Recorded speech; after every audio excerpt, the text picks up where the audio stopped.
Okay, I haven't been on TikTok for a bit, and I noticed everyone was tagging me in that whole Andrew Schultz thing about black women. I'll make a different comment about Andrew Schultz and that little rat Akash thing, but I want to say something about black women. And this was my mother, and I God is my witness right now. May the Lord strike me down if I'm lying. My mother told me and my siblings when we were young kids, before I remember it was when my older brother started secondary school. It was a big deal. My older brother going off to the big boy school. And my mum sat us down. She said, if you're ever in trouble out there in the real world, look for a black woman. My mum said this. My mum was raised in this country from the age of 6, the UK. She said, look for a black woman. She said, anywhere in the world, a black woman will help you. She was never wrong. Wait a minute! Who are you? You don't find that suspicious? You don't find that suspicious?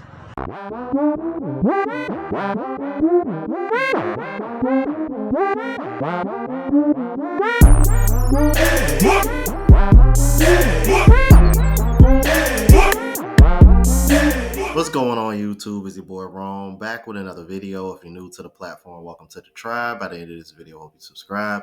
So y'all saw the intro, and this man here is going viral for what he said about black women in defense of the joke that Andrew Schultz said on the show that he had when he had Shits and Gigs on there, and I covered that. What was that? Maybe like a couple weeks ago. Well, as expected, I would imagine about 99.9% of black men should not be surprised that black women ate this up.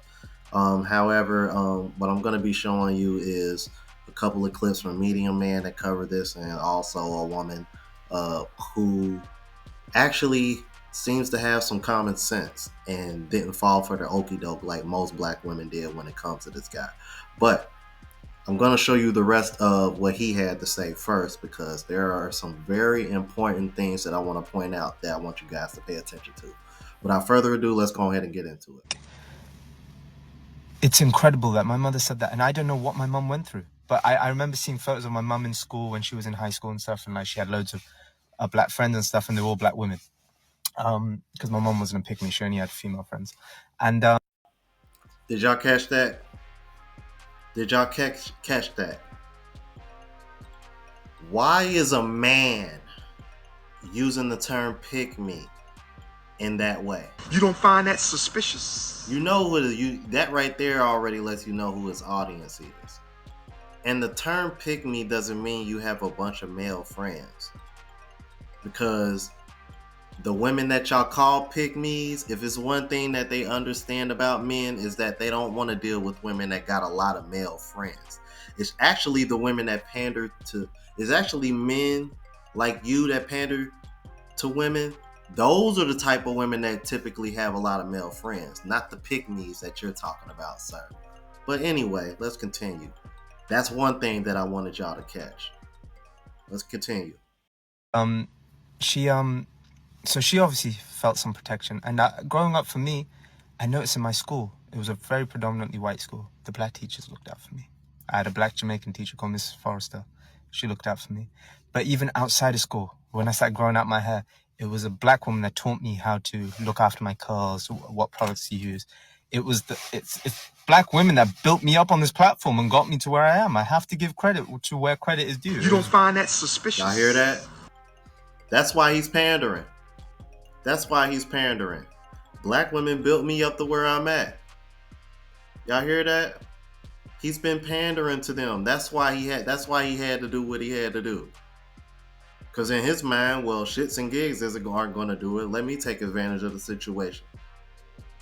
I tell you guys, for real, the easiest way to run up a bag in the United States of America is pandering to black women. I'm telling you that right now.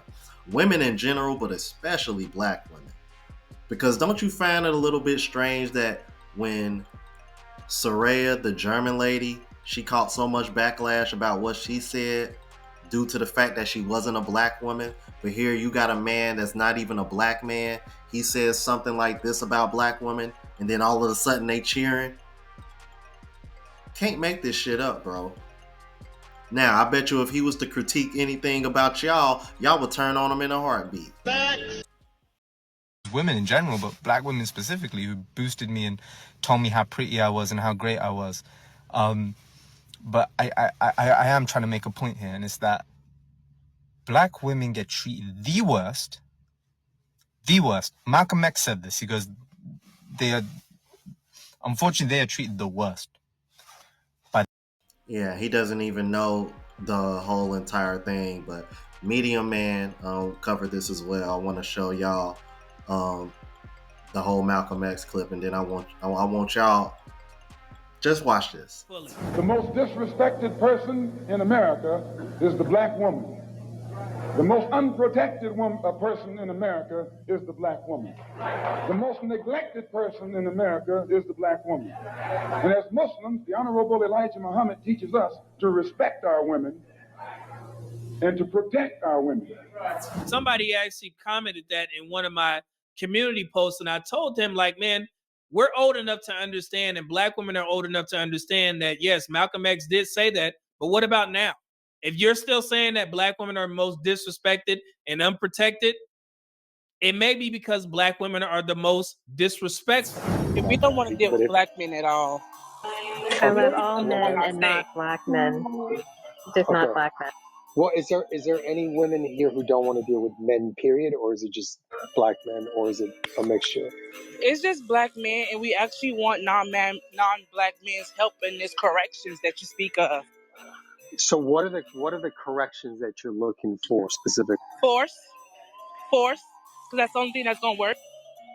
But I mean, what are you looking for black men to arrive at? A place of understanding of, like, what do you want to see? Well, me We believe that there is no hope for them. They get validated a little bit too much, and they're not held accountable as much as white men, Hispanic men, Asian men. Like, the legal system works in their benefit a little bit more than they think it does.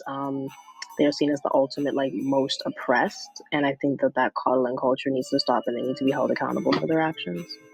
Because we live in white male patriarchy, white men set what's socially acceptable. So with you all setting what's socially acceptable, the degenerate behavior of black male culture needs to be checked. Did y'all ever think of that? And that's something that black women need to think about internally. If nobody's going to tell you that, I'll tell you that because I care. But y'all are disrespectful as hell. Now, back to this, but before we get back to this, I want to say this. Did y'all hear what those women said? They said force. Force. And if it's anything y'all know about these divesting channels, y'all know what they said about unaliving black male babies and shit like that. We don't gotta speak on the the synthetic G's of the world and what have you. But y'all, this is why I find it so funny that women, especially black women, want to shame brothers that claim to be passport bros or dating outside of their race. Bro, y'all literally got a whole movement called divesting. And y'all literally are talking about genocide. Fuck out of here, bro. Y'all sound crazy as hell. But anyway, back to this pandering ass dude here. By the medical field, by the education field, by the police, by everything. Yeah, they're the ones that give the most love. And for, like, I saw what he said in that post, Andrew Schultz, and like some comments, and it's sad, and it hurts my heart when I think of those things, because I'll tell you right now, it wasn't that long ago. My friend Jordan, who I love and boast about, Jordan's got these. Jordan's family is just. When I was homeless, and Jordan introduced me to his family, they treated me like I was one of them. They didn't even care. They were just like, they treat me like family. It didn't feel awkward. You know when you go over to someone's house and you just sat in the corner for a bit? It didn't feel like that. And I know not all black people are the same. Obviously, I know that. But there's one thing that black people universally have, and that is that beautiful smile and beautiful love that they just give out. But I'm telling you, it's a special feeling. I remember going to Jordan's once, and like I was just heartbroken. His family just like welcomed me, and they were like, Where's the? You know what? You know what his family said to me? They go. Oh, we've got a plate ready for you. And then Jordan's cousin just looks me up and then goes, "You're still skinny, boy." And I'm just like, right, well, yeah, I know I'm home. Just no, I can't sit and not make a comment on this because no, and I know I made a post like months ago about black men, but yeah, just and go look through history. Go look at what Nina Simone did. Go look at what Doreen Lawrence, Stephen Lawrence's mother did. Go look at what Betty Shabazz did. Like these people are just incredible. Yeah, speaking of history, you might want to look at the Willie Lynch letter too while you at it, brother. I bet he skipped over that part. He skipped over that part of history. You skipped over the part of the history where the black women followed the white women blindly into this movement that is called feminism. Skipped over that part of the history though, but okay. Pandering.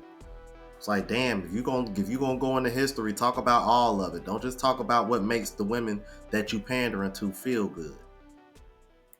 And we don't give credit where credit is due. We really don't. And I think nowadays we're living in this world where if someone's pretty, we give them credit. Credit for what? They were just born beautiful, but like we don't look at the person's soul. We don't look at like who we don't look at what people can attribute to life. If we did, we would give Mary C. Cole a huge statue.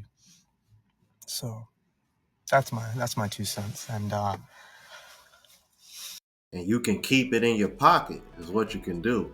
Anyway, there was a black woman that was shown on Medium Man's channel, and she came across this and she did not fall for it. And I want y'all to hear what she had to say, because I think a lot of men are going to agree with where she's coming from. Because this is how a lot of black men looked at it. Not to get annoyed when non-black people talk about how black women will save them, but it gets even more annoying when you hear that from non-black people of color, because a couple of thoughts cross my mind. One, where did you learn that from? I mean, I know where you learned it from, but why did you accept it so easily? And two, why do you feel more reliant on us than the people in your own community? I think they think it's a compliment to say, black women will save us. Black women are the most powerful beings in the world. They're superhuman. And it's like, no, we are human just like you. We are not any more or less capable of getting things done than you are. It's just that you were taught that whatever you don't want to do, we will do it. And I don't like that. That's actually not cool. I'm not saying that you can't engage with us, but I am saying, like, what makes you think that we're superhuman and can solve problems that you can't solve yourself? It's like, do you ever stop to consider that maybe we don't want to help you? If we say no, if we say we actually don't want to, or we don't have the emotional bandwidth, or we just frankly don't give a shit, then we're the bad guys and people call us everything but a child of God. Have you ever considered the fact that we are basically forced to overperform, because if we don't overperform, we'll be seen as lazy or bitchy or inconsiderate or selfish in a lot of different areas of life. If you think about how many black women feel the need to over excel in academics and in the workplace, and a lot of times they don't really get recognition for that, it's because we're expected to do like twice the amount of work for just basic human recognition. Most frustrating thing about it as a black woman, though, is that I genuinely do like helping people. I like being kind to people, but I often have to question, like, do I genuinely like helping people? Do I like being kind to people, or was I just conditioned to be that way? Because as a black woman, if I act human, if I have bad days, if I say I don't want to help you, I'll be painted as a villain. I don't particularly like feeling that way, that a trait that I have, ambition, kindness, empathy, that these are things that are just kind of not really appreciated in me as a person because they're expected of me as a black woman. Like, yeah, of course this black woman is going to work like more than she should. She's black. That's what black women do. Unless they don't, then they're lazy welfare queens. Yeah, that's exactly what black men are going through, but y'all don't see that. And one of the reasons why is because y'all really don't care. As long as men got it and get the job done and can spin the bag or whatever the case may be, that's all y'all care about. Men are going through the exact same thing. We got a lot more in common when it comes to struggle than y'all realize. This is why I say all the time on my channel, we're better together than we are apart. However, men have to protect themselves first, and men need to put themselves first. Because if men don't put themselves first, ladies, men are never going to be useful to you. And I know that's a hard pill to swallow, but if you take the emotions out of it, I would make the case that most women would agree with men when they say that. Because if a man isn't useful to y'all, isn't useful to you, 9 times out of 10, y'all aren't going to want to be with him or take him seriously anyway. But y'all let me know what y'all thought about this. If you're new to the platform, please subscribe. OGs, I appreciate the love and support. Make sure y'all hit that bell notification. That way y'all know when I'm uploading. Hit the like button because that's what the algorithm and helps me reach a broader audience. Also look out for the travel vlog channel, Unplugged Traveler. Link is in the description. Until the next video, y'all. Deuces.